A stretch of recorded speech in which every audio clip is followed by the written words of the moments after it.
If you learn something is bad for you, do you change? People do with food all the time. You can see how the world is so consistent. Sprouts and Whole Foods, all of these special things they don't eat. And they only eat certain things. And they only eat certain things at a certain time in the day or night. They are religiously righteous when it comes to food. Now, why is that so much easier for you to be religiously righteous, sanctimonious, organic, tofu, oatmeal, olive oil, fish? People are so religious when it comes to their health, and you see them in the stores. But when it comes to God, wow. So remember, Antichrist means to replace God, to put something else in the place of God's righteousness. So when you're putting something else in the place of God's righteousness, you may find yourself more righteous at work, more righteous at paying your bills than paying your tithes, more righteous at eating fish and grass-fed meat or a certain type of vegetable or drink or even water. Oh, yeah, don't get me talking about how people are so righteous about water. They're even righteous about trash. This can only go here. This can only go there. We must recycle this. We must put this here. We must put that there. See, that is Antichrist. That's replacing the righteousness of God. But one of the things that it proves is this, that you are willfully choosing to reject God. You do have the ability to be righteous, and you're proving it in many things that you do. Some of you work very hard at what you do when it comes to money. You don't work very hard at righteousness, so you can do righteousness. Oh, this is so hard to serve God. Well, that's a lie, because if you watch people and see what they do, how eager, with all their might, all their strength, they do to make money. Or exercise, don't get me talking about, it's the same thing. Whether you're doing it in your office or doing it in a gym, you're working very righteously, religiously. You can count on that guy to show up for work. You can count on that woman to show up for Pilates or yoga. Early, by the way, in the morning. Are you righteous about your hobbies? Many are very righteous about their hobbies. Don't you, listen, do not get in the way of a surfer trying to catch a wave, or a golfer trying to make that hole in one or play the course. Don't get in the way of that person trying to go to that Lakers game at the Staples Center. Don't get in the way of that man that loves baseball.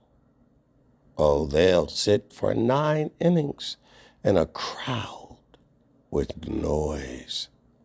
They'll pay for the ticket, and they'll spend money to pay for all of the other documents that come along. They love that.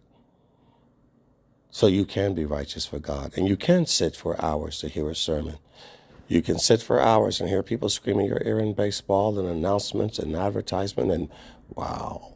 So you're proving again that you hate God and you reject him because you're righteous about your hobbies. And boy, are people righteous about their hobbies. They hike on the Appalachian Trail or the Pacific Trail, bird watch. Oh, the guys, when I'm on my walk early in the morning, they show up before the sunrise, and they just stand there patiently and faithfully with a fishing rod, with a smile on their face. Nothing's going on. They'll sit and nothing's going on. They catch a little something. They don't scream and complain. They wait. And they're there, old and young, by the way. People with their children, people with their friends, people by themselves, with a fishing rod off the pier. How righteous are they? Early. It doesn't even matter how cold it is. They're there. But you cannot count on people to be there for prayer, be there for you. Not very righteous. But they are when it comes to fishing. They prove that they hate God because they are able to be righteous fishing and going on a fishing excursion. Rather it's on the pier, on the shore, or out in the deep blue sea. Oh, they're righteous. And they'll get down and dirty. Hunters are righteous. People that go on safaris to catch an animal, shoot an animal, they will devote days to it. They buy all kinds of gear, expensive, and weapons. I mean, are they not also righteous in what they do? But they don't do that same thing for God. You people that farm your urban gardens, people that love to get their hands in the dirt in the gardens and in the flowers, the bird watchers, all of you are so righteous.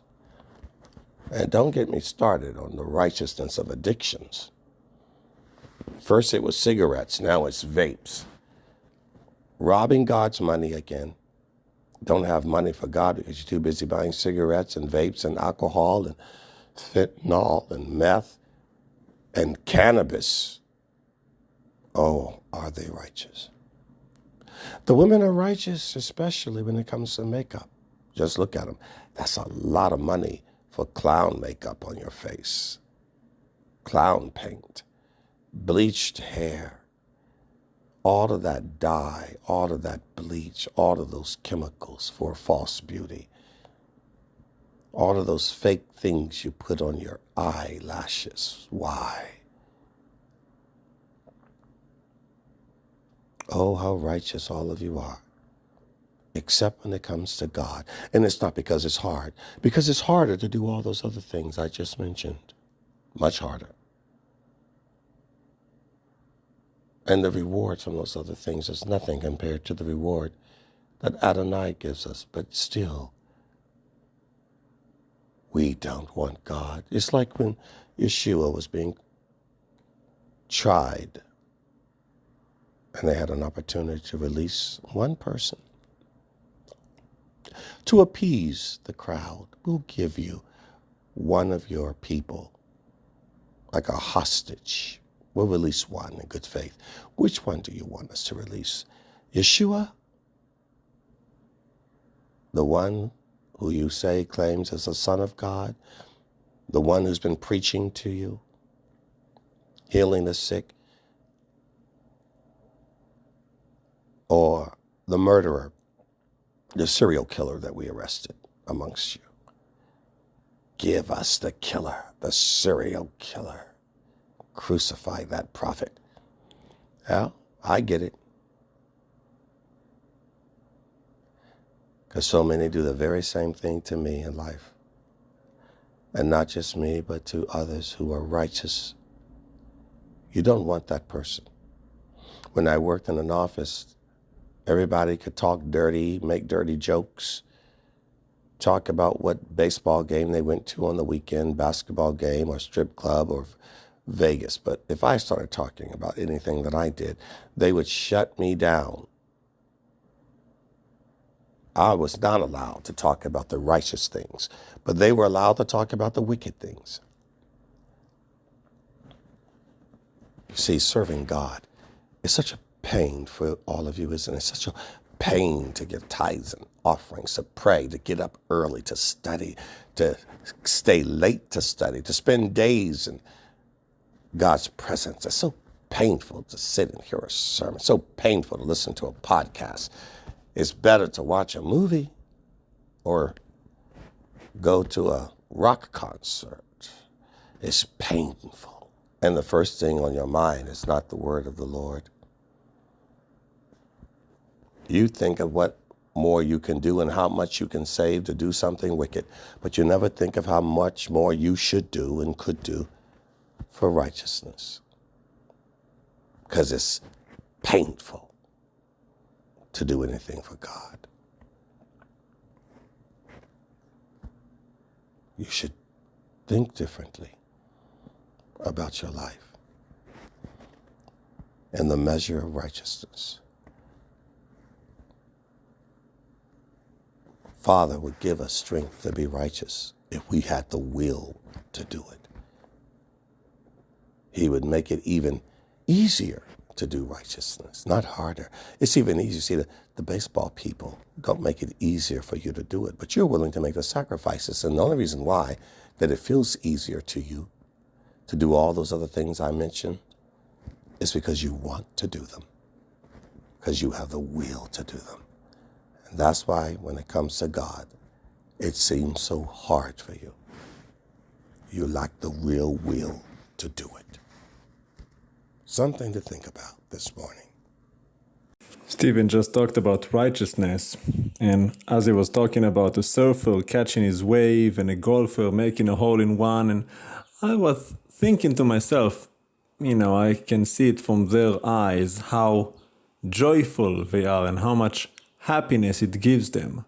When you do something and you succeed like that, wow, man, that wave, that was awesome. You see, I caught that thing. Wow, I did a hole-in-one. Wow, I did this and that.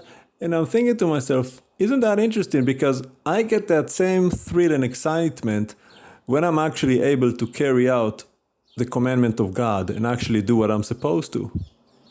I actually did what I was supposed to do. I actually helped that person. I actually gave him what I needed to give him at that time. I actually understood and carried out what Papa wanted me to do. See, that is what I get high off. Every day, I always pray that I get to do what God wants me to do. That I do not stray, that I do not walk away, that I do not fall. And whenever I do, I pray that He corrects me so that I can get it right, because I get so high off of just doing God's will.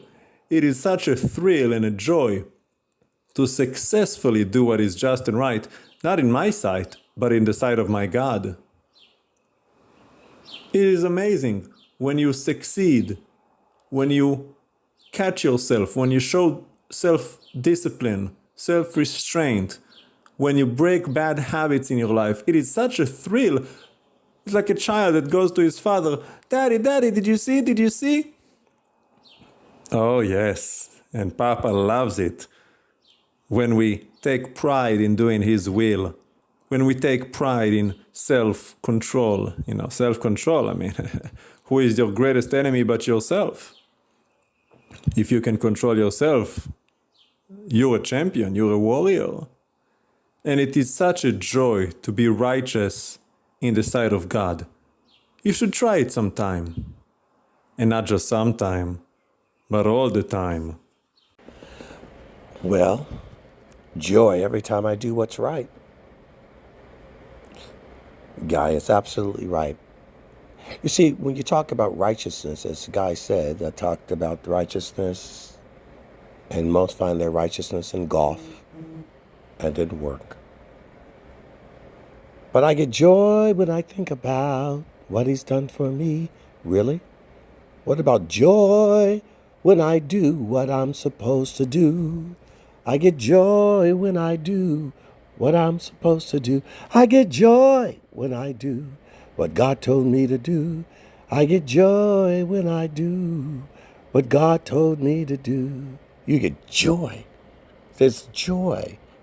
Now, I do have psychology on my side.